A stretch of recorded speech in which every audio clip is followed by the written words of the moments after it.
di dalam syariat itu yang tidak boleh bid'ah itu yang mahdoh aja. Yang mahdoh yang apa mahdoh yang sudah itu ditetapkan semuanya mahdoh lah, lupa saya terjemah lah, udah lama ya. Nah yang selain itu bisa, contohnya kayak gini ya, umpamanya kebiasaan apa ya, kebiasaan, wah ini siapa, seperti ketika Umar bin Khattab membuat tarawih menjadi 20 rakaat. 20 rakaat. Iya, 22 rakaat. 20 rakaat. Sebelumnya zaman Nabi kan cuma ada yang 8 apa 11, 3 witir. 13 gitu. Ada banyak riwayat sebenarnya. Yang terkenal 11. Ketika Umar bin Khattab kemudian membuat di zamannya menjadi 20 rakaat, itu bukan bid'ah, itu bukan bid'ah, karena bukan sesuatu yang mahdoh. Artinya bukan mahdoh apa, dia nggak ada bilangannya, karena rakaat tarawih itu 2 boleh nggak? Boleh. Lah iya, apalagi 20 kan gitu aja. Jadi orang sekarang itu menganggap bid'ah itu kalau nggak sama dengan dia itu bid'ah. Nah itu yang macet. Mau zikir pokoknya. Zikir itu ada yang mengikuti 33 rakaat. Pokoknya zikir habis sholat itu apa? Ada subhanallah, alhamdulillah, Allahu akbar ya. Ingat 33 ditutup la haula wala quwata illa billah, jadilah 100. Boleh nggak saya subhanallahnya jadi 250? Boleh, karena nggak ada batasan di situ. Saya bid'ah memang tidak seperti yang tiga. Tapi itu nggak masalah karena zikirlah banyak-banyak di surat Jum'ah. Iya. Wa zikrun katsiran itu kan. Banyaklah mengingat Allah. Enggak ada jumlahnya. Wazkurullah katsiran. Dan ingatlah Allah banyak-banyak. Enggak ada batasan. Nah, ini fenomena sekarang ini, kalau sebenarnya bid'ah yang sekarang ini adalah disempitkan maknanya. Kalau beda dengan saya, itu bid'ah. Mengapa orang punya kaidah seperti itu? Karena dia menganggap dirinya sudah sempurna, dia paling benar, dia paling tahu Rasulullah. Coba tiap diri orang itu nggak menganggap dirinya aku yang paling tahu Rasulullah. Insya Allah nggak akan seperti itu. Ini kayak Maulud Nabi kan? Ada Maulud Nabi. Nabi nggak pernah. Gitu kan, seperti itu kan? Karena Nabi nggak pernah jalankan itu, gitu kan, seperti itu. Ya macam-macam lah Padahal kan ini kan sesuatu pembelajaran yang ada di situ. Iya. Saya sering dengan jamaah, kira-kira kamu dengan Maulud Nabi ini ada yang dirugikan nggak? Boleh seperti itu. Karena itu ranahnya sudah ke sini lah ya. Iya. Ke lebih dari bukan syariat lagi itu. Budaya. Sudah muamalah itu sudah hubungan kita dengan ini. Sudah menjadikan ajaran itu budaya. Kalau secara akidah terhadap Nabi Muhammad itu apa? Secara akidah syahadat kita itu. Ya. Udah ya? Selesai di situ. Kelar. Secara syariat kita ngikuti syariat Rasul, menghadap kiblat. Menghadap Ka'bah, Ka'bah. Pokoknya keluar dari hukum syariat. Kemudian ada juga muamalah atau ajaran-ajaran ini. Ada ajaran ini namanya ajaran cinta. Ajaran cinta. Ajaran cinta, pokoknya kita mencintai Rasul. Ini masuk di ranah mana coba? Nah, mencintai Rasul saya nggak tahu di diskursus yang mana ini. Mencintai Rasul. Nah, mencintai Rasul itu berangkatnya kan dari hati. Teknis pelaksanaannya kan macam-macam. Sudah masuk budaya, maksud jadi bid'ah. Ya. Karena kan di mencintai Rasul itu kan dalam Quran juga ada aturannya. Cuma cara mencintai cara mencintai bermacam-macam, Iya. gitu kan, sesuai dengan zamannya. Atau saya ambil satu ayat lah di surat Al-Imran, ayat Qul in kuntum tuhibbunallah itu. Berapa? 30 atau 31? Surat ketiga ayat 31 coba. Lanjut. 31 berarti. Qul in kuntum tuhibbunallah fattabi'uni yuhibbukumullah. 31. Gini. Ya, coba itu. Bismillahirrahmanirrahim. Qul in kuntum tuhibbunallah fattabi'uni wa yuhibbukumullah wa yaghfir lakum dzunubakum wallahu ghafurur rahim. Katakanlah, jika kamu benar-benar mencintai Allah, ikutilah aku. Niscaya Allah mengasihi dan mengampuni dosa-dosamu. Allah Maha Pengampun lagi Maha Penyayang. Jika kamu mencintai Allah, ikutilah aku, ikutilah Nabi. Kalau di sini kan umpamanya kita tabi'uni. umpamanya Nabi Muhammad berarti ikutilah aku, Nabi Muhammad kan. Jadi ikuti Nabi. Dan mengikuti Nabi ini ada orang ini kembang kempis. Kita ini kan, siapalah kita. Ikut Nabi, dia ikut Nabi dalam konsep pelaksanaan. Ya kadang ikut, kadang enggak. Kan seperti itu. Di situ perlu apa? Sebagai manusia yang mudah lupa, mudah lengah, perlu apa? Perlu pengingat. Untuk lebih cinta ya. Ya lebih cinta. Nabimu itu Nabi Muhammad. Ini bentuknya uswahnya umpamanya. Dibacakan kembali. Jadilah siroh. Siroh. Ya siroh sejarah Nabi Muhammad bagaimana bersikap terhadap orang yang menyerang dia, bersikap terhadap orang yang nyakiti. Kan ada siro-siro yang dibacakan. Itulah nama.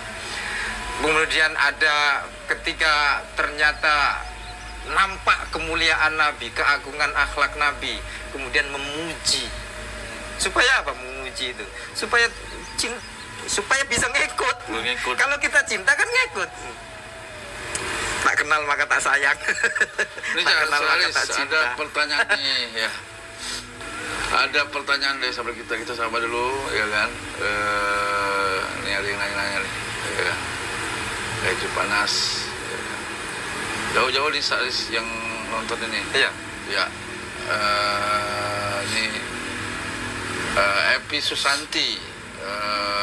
Mbak Epi Susanti, Pak Ustadz kirim linknya buat dikirim ke WA ya, sangat perlu materi ini buat di grup.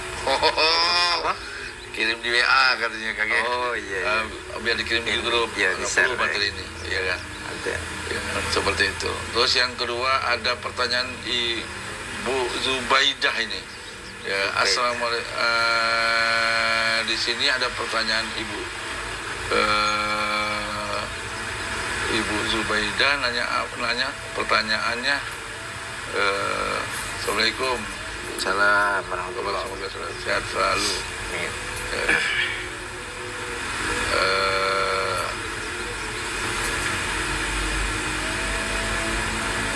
Ini ada ya.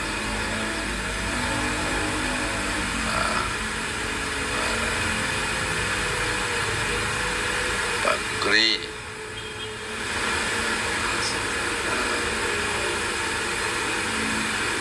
Sedo, ini dari Agus Suwaidin. Assalamualaikum, Cak Haris, Cak Rido, Cak Haris Rido. Tetap kompak Cak. Jadi ingat sama keluarnya yang ngisi di HMI Bengkulu. Oh iya, pernah ngisi di HMI Bengkulu. Ya kan. Kita lanjut lagi Cak Haris. Ini teman-teman ini lagi sapa-sapa saja, sapa-sapa. Sekarang haram mengharam. Oh iya. Tapi bid'ah tadi kan walaupun belum selesai nanti kita ulang lagi tuh. Ulang lagi. Ternyata bid'ah itu bahasa teologinya apa tuh? Sesuatu yang baru. Baru.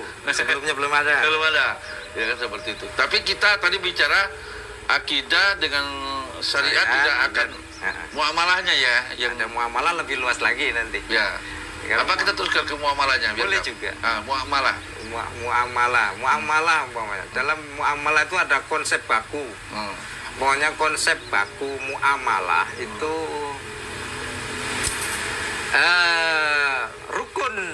rukun nikah. Ini kan muamalah ya? Masuk muamalah ya? Lupa saya. Nikah itu masuk muamalah ya? Jual beli itu muamalah. Nikah? nikah juga kalau yang ini menjadi rukun nikah dia, Cak. Ya, tapi ya rukun nikah 5 umpamanya ya. Ya. Oh, rukun nikah itu 1 pengantin laki, pengantin perempuan, wali. Iya, Wali. pengantin laki-laki perempuan, wali dulu, pengantin saksi, pengantin laki-laki perempuan, ijab kabul, kan itu, rukunnya kan itu. Nah, ini harus, yang ini tidak boleh bid'ah, ini harus ini kan. Itu kalau keluar dari situ bid'ah aja. Kalau keluar dari sini bid'ah. Harus ada dua ya, pasangannya kan. Dasarnya dasar menjadi sah itu wali, gara-gara ini ya, kan. Mahar masuk juga mahar. Oh iya, mahar. Iya. Mahar ijab kabul. Lupa saya 5 pokoknya. Saksi ya. Saksi 2 saksi adil. Berarti ini kalau keluar dari sini bid'ah berarti. Politik baru. Tapi kalau kurang dari situ bid'ah. Nah, tapi kalau umpamanya nominal mahar, bentuk mahar, ya kalau umpamanya zaman Nabi mahar 50 unta. Ya kalau sekarang dikira dari kemana unta? Kalau harus seperti itu. Iya. Rasulullah ketika ke Sayyidah Hajidah itu berapa ratus dirham, apa ribu dirham gitu. Banyak sekali. Dirham berapa itu ya? Dinar atau tidak? Lupa saya enggak. Apakah harus seperti itu? Harus mengikuti Rasulullah ketika memberi mahar kepada Sayyidah Khadijah? Kan nggak mampu. Ya kalau mampu yang pengusaha. Model-model kita ini sudah jepit. Berarti kalau pesta-pesta itu bid'ah ada kan? Nah, ya kan dalam suatu riwayat kan hadis kan bukan harus dizohirkan kan wanita, apa dikenalkan kepada masyarakat. Ya caranya kan mungkin mengenalkan dengan ini. Oh iya. Ini kan beda zaman sekarang kan. Cara mengenal, diundang semua orang datang untuk makan gitu loh. Iya. Ini loh nganter anak, ya kan. Kalau dulu kan dari iklam namanya, iklam. Iklamun nikah itu ada. Iya. Jadi memberitahukan bahwa pasangan ini sudah menikah supaya nggak jadi fitnah. Lontang-lantung berdua. Dianggap ini kumpul kambing. Seperti itu. Nah, kalau muamalah kayak gini kan dalam orang meninggal gitu ya. Orang meninggal itu kalau dalam hadis kan banyak kan ada disebutkan apa orang meninggal tazur gitu kan. Terus apa-apa apabila ada orang yang sakit apa gitu kan. Nah, hadisnya seperti itu ada kan. Nah, terus pas ada orang meninggal, ada istilah kita itu menghibur. Iya, benar-benar. Nah, masuk. Nah, ya kan? Menghibur kan. Menghibur itu kan hadis sebenarnya kan seperti itu. Cuman cara kita menghibur itu kan memang macam-macam. Ada 3 dan ujung. Kayak mau dia kan nggak pakai tahlil yasin gitu kan. Mungkin menjuk beras selesai dah. Ya kan. Nah, ada cara yang dikatakan banyak orang itu ya nikah, nuju 40 hari, haul dan itu kan bid'ah. Ada yang mengatakan itu bid'ah. Seperti itu. Nah, padahal kan di situ ada muamalah dan lain-lain yang lengkap seperti itu. Gimana Ustaz? Iya. Mantap ini. Yang pertama tadi menganggap kaidah bid'ah itu adalah kalau beda dengan saya bid'ah. Nah, yang fatal ini. Yang kedua, orang-orang yang memahami sesuatu nas itu dari teksnya saja. Iya. Bukan konteksnya. Teks bukan konteks ya? Bukan konteks. Dalam mutafsir juga gitu. Ini bisa menjadi tukang membid'ahkan ini. Dia paham teksnya. Kalau nggak sama sesuai teks, kita kau. Nah, ini kan ada 2. Dulu kalau zaman dulu Ustaz Aris itu namanya ada sebuah aliran itu namanya antara ulama udah dulu kayak gitu ya. Yang di ulama yang cukup terkenal itu ulamanya yang cukup radikal gitu loh. Yang radikal yang dia juga mati terbunuh juga itu siapa ya? Ibnu Taimiyah. Itu kan tek gitu ya, tek ini langsung dari ini. Keluar dari ini bukan bid'ah gitu. Padahal tek itu asal ada konteks. Dan ilmu tafsir kan tek kontek gitu. Ya, sama kayak taziah tadi ya. Taziah itu secara ada hadisnya itu memang di situ ada yang meninggal di keluarga Ja'far apa nggak salah ya. Maka Rasulullah menyuruh orang-orang sekitarnya untuk menyuplai kebutuhan keluarga Ja'far kan itu. Nah kemudian menangkapnya nggak boleh makan di situ karena dia sedang disibukkan oleh musibah itu gitu. Padahal ajarannya adalah takziah itu menghibur. Nah menghibur itu, takziah itu artinya apa? Takziah itu menghibur, azza yu'azzi. Menghibur arti? Menghibur atau semua orang tahu, menghilangkan duka. Takziah itu. Takziah itu arti menghibur. Meringankan duka itu takziah. Azza yu'azzi. Azza lagunya Bung Roma.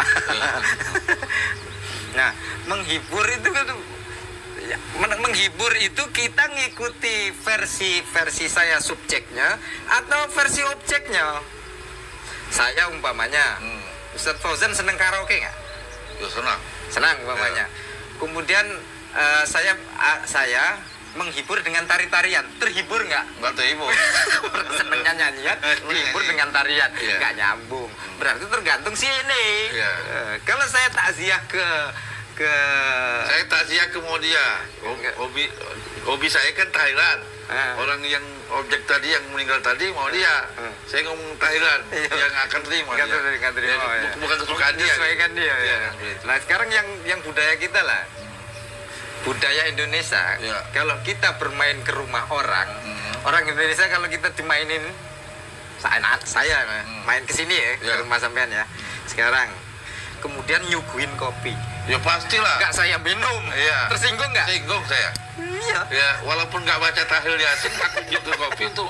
Kalau datang kan kalau ngibur saya terima kasih. Sama. Orang sudah kena musibah, dia nyuguhin minum. Kita nggak minum, tambah sakit hati kalau orang Indonesia.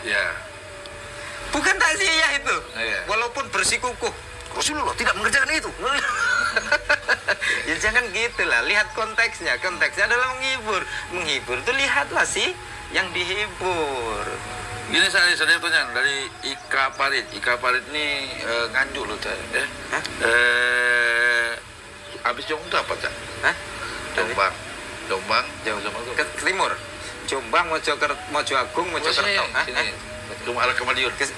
Jombang, Kertosono tempat. Kertosono ya? Kertosono Nganjuk. Bunda Ika Parit ini Kertosono loh cak? Iya. Pak Ustadz berarti. Selamat tetangga. Pak Ustadz berarti untuk berbuat sesuatu yang baik meskipun Nabi tidak melakukan berarti itu tidak bid'ah. Ya. Saya pernah dengar seperti tahlil dan istighosa atau yang lainnya itu bid'ah. Mohon penjelasannya. Tahlil itu aslinya dari kata halala yuhallilu tahlilan. Halal. Bukan, pakai hak dia. Kalau halal itu pakai hak dia. Halala yuhallilu tahlilan itu artinya memuji atau kalau dia menjadi kalimat apa kayak bismillah menjadi basmalah itu juga ada. Itu namanya dari mengucapkan la ilaha illallah itu tahlil. Oh, mengucapkan la ilaha illallah itu kan tahlil kan ya. Kalau definitifnya kan seperti itu. Melafadzkan la ilaha illallah itu tahlil. Nabi Muhammad pernah tahlil nggak berarti? Tahu.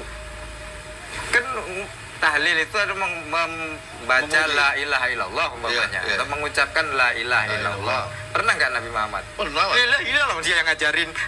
Abdul Zikri itu. Sahabat Abdul Zikri fa'alam annahu la ilaha illallah berarti. Itu seluruh sahabat baca ayat itu kan? Iya, baca. Cuma kita nyebutnya tahlil gitu aja. Subhanallah, kita nyebutnya tasbih kan? Tasbih. Ya dalam kalimat itu kan ada tasbih. Iya kan? Iya. Malaikat boleh apalagi manusia. Iya kan? Masa nggak boleh? Kemudian kan dirangkai aja. Jadi kan Nabi ketika ciptaan Adam gitu kan, nggak usah ngomong lah Adam. Kata malaikat, kami sudah bertasbih dan memuji dan mengagungkan kan, tahlil, tasbih kan, subhanallah kan kalau orang tahlil. Nah malaikat bagi dibolehkan lah Tuhan. Iya kan? Ya kan? Seperti itu. Apalagi manusia kan seperti itu saja. Jadi nabi, sahabat semuanya tahlil. Bentuknya aja nggak kayak yang dirangkai zaman sekarang gitu aja. Ya. Dan akhirnya kemudian orang yang menganggap tahlil itu bid'ah nggak bisa kemudian dirangkai, kemudian tahlil, tasbih, istighfar kan semua sholawat terakhir seperti itu kan rangkaian tahlil itu.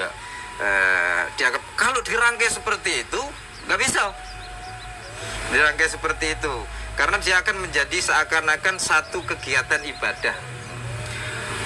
Ya enggak lah, ini adalah kayak apa ya, buktinya bahwa dia tidak menjadi suatu yang ibadah mahdoh. Buktinya kok tahlil di Sumatera dengan tahlil di Jawa rangkanya beda.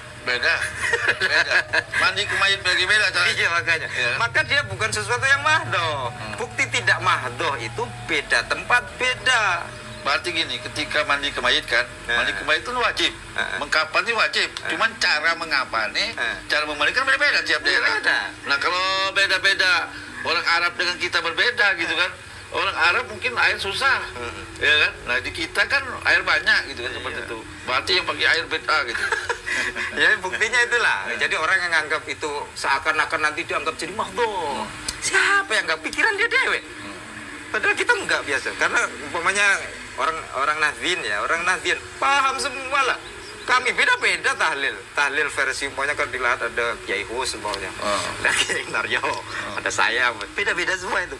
Versi saya mudo kan versi singkat ya Pak, versi singkat. Ya udah tahlil juga. Maka beda-beda itu membuktikan bahwa tahlil tidak menjadi mahdoh bagi warga Nahdien. Berarti tahlil itu sesuatu bukanlah sesuatu yang harus diperdebatkan. Ya udah diperdebatkan. Ya kan? Oh saya nongkrong di situ kemudian la ilaha illallah. Yang larang siapa? Nggak ada yang larang. Berarti kan kalau yang paling penting itu ketika kita menghibur tadi, takziah tadi. Ya kan? Cara menghibur yang dan menghibur yang paling menghibur itu apa? Menghibur paling menghibur doa. Ya. Menghibur paling menghibur kan doa, mendoakan. Mengajak sabar, mendoakan, insya Allah inilah ada hikmahnya. Itu menghibur sekali. Dan yang kedua, orang-orang dikumpulkan sebagai support loh, Cak. Oh iya. Iya kan? Sangat coba kalau kau meninggal, Kati yang datang itu, Kati pelulian masyarakat. Sama kayak gini ya. Ini termasuk salah satu bahasa cinta. Bahasa cinta itu kalau di Indonesia ini banyak dipakai, memang Nahdien ya, bahasa cinta yang dipakai. Bahasa cinta itu seperti ini. Tidak terang-terangan mengatakan sesuatu itu hakikatnya. Ya umpamanya kita ajaran kita umpamanya mati itu sudah takdir. Ya. Bener ya? Ya. Bapak kan habis meninggal kemarin ya. Udah takdir. Umpamanya aku datang gitu. Udah takdir. Antum ngerti bahwa meninggal, mati itu adalah takdir. Saya juga mengerti. Tapi pas waktu saya datang ke sini lagi sedih, kemudian nggak usah nangis, takdir. Enak nggak? Ya nggak enak lah. Tidak ada bahasa cinta itu. Tetap aku sabar bro. Insya Allah semuanya ada hikmahnya. Allah menguji kita dengan kematian. Kan seperti itu. Itulah bahasa cinta. Jangan main hakikat kalau udah di situ. Seperti itu. Ya seumpamanya dokter, ada pasien, dokternya aslinya tahu ini nggak bisa disembuhin ini. Cuma dokter terus terang, udah lah Pak, nggak ada harapan lagi. Nggak ada bahasa cinta. Tetap ngomongnya dengan inilah, dengan bahasa basi terserah lah nyebutnya. Insya Allah Pak, kalau Allah menghendaki kita tetap akan sehat. Ayo mari, tetap berjuang Pak. Kan gitu. Nggak usah ngomong hakikat kalau di urusan-urusan seperti itu. Nah itu harus dipelajari oleh kaum muslim. Nggak harus Nahdien saja itu. Nah ini kan istighosa ya kan, katakan bid'ah juga. Terus ada sesuatu yang keluar dari Nabi, kayak maulud lah, maulud Nabi kan. Itu. Maulud Nabi kan banyak ada yang mengatakan bid'ah. Seperti itu istilahnya. Padahal kan ya ini Pak, Ada dalilnya sebenarnya. Apa dalilnya? Kalau mau dalil, saya nggak terlalu seneng kadang pakai dalil, cuma nggak apa-apa lah. Ya, cukup lah. Dalilnya apa ya? Sekalian kita buka ayat lah. Buka, ada disampaikan oleh ini.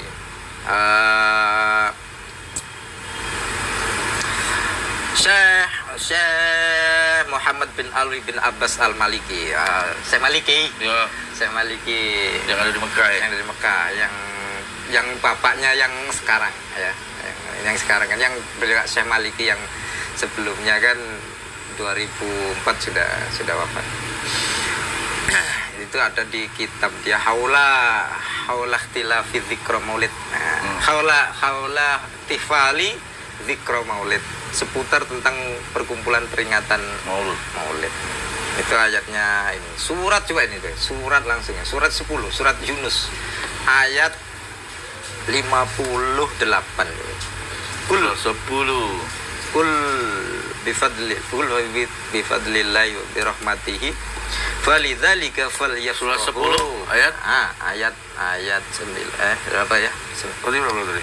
10 Yunus 58 ya. Iya. Kul bifadlillah.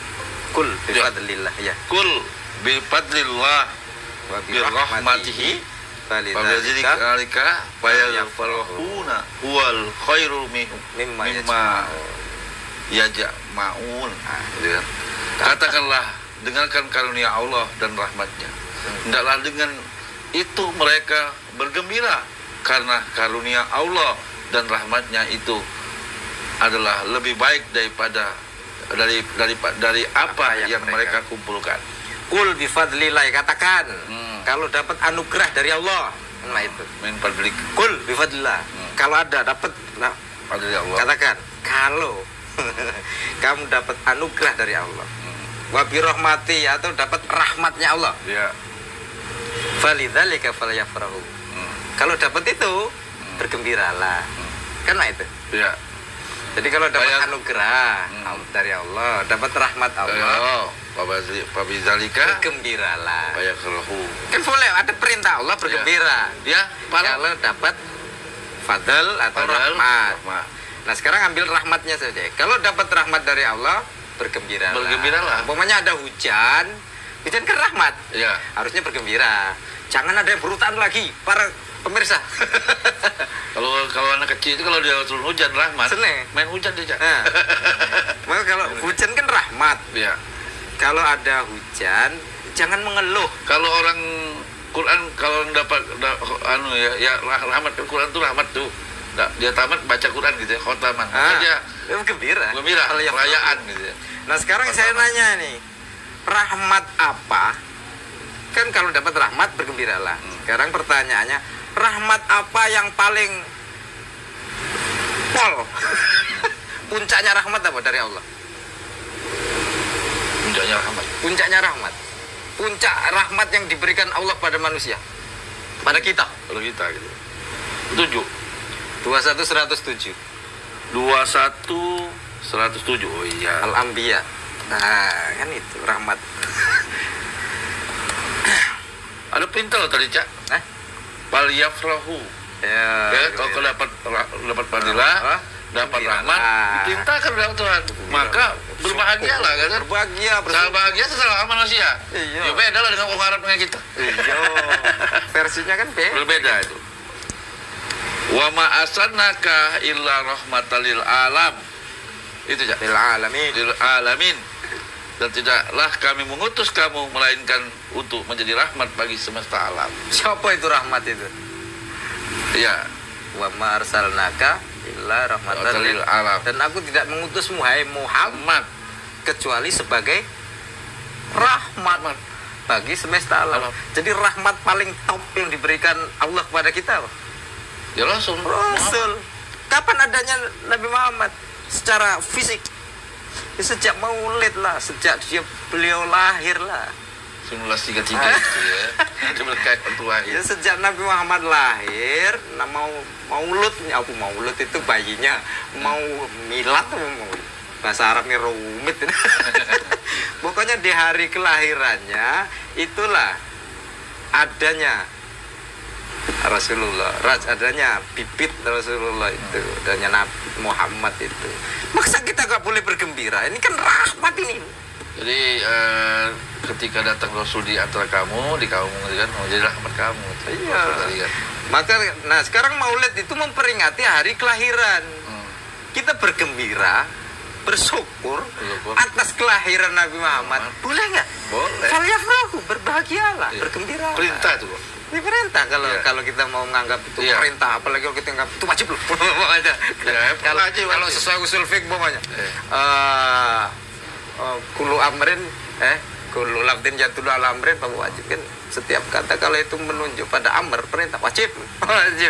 Kalau kita kan nggak ngomong tadi kan apabila kau dapat fadilah Allah dapat rahmat Allah Allah ngomong tadi hendaklah kamu ya bergembira bergembira ya dengan puji-pujian terserah dengan ya terserah kita kan sebenarnya dengan mengingat sirah perjalanan beliau kan itu bahkan ada kan tiap orang punya ini ya punya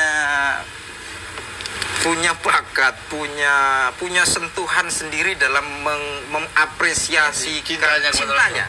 Seorang pujangga pakai apa? Mengapresiasikan cinta. Puisi. Itulah ada Albar Janji. Ini kan isinya kayak puisi kayak saja. Nazom. Kalau hobi nyanyi dia berselawat nyanyi itu. Abtadiul imla bismillatil aliyah mustadirram faidul barakati alama ana lahu wa aula. Ya, kan saja. Saking cintanya dia membuat puisi walaupun isinya adalah sejarah. Ekspresi. Mana ekspresimu? Cintamu pada Rasul apa? Ada yang tidak bisa membuat puisi berdendang dengan sholawat, dengan pujian, sholatullah, salamullah, ya Nabi, salam alaika. Kalau penduduk Madinah, tola al badru itu kan ekspresi cinta. Sekarang ini, Saris, ini ada pertanyaan nih, Pak.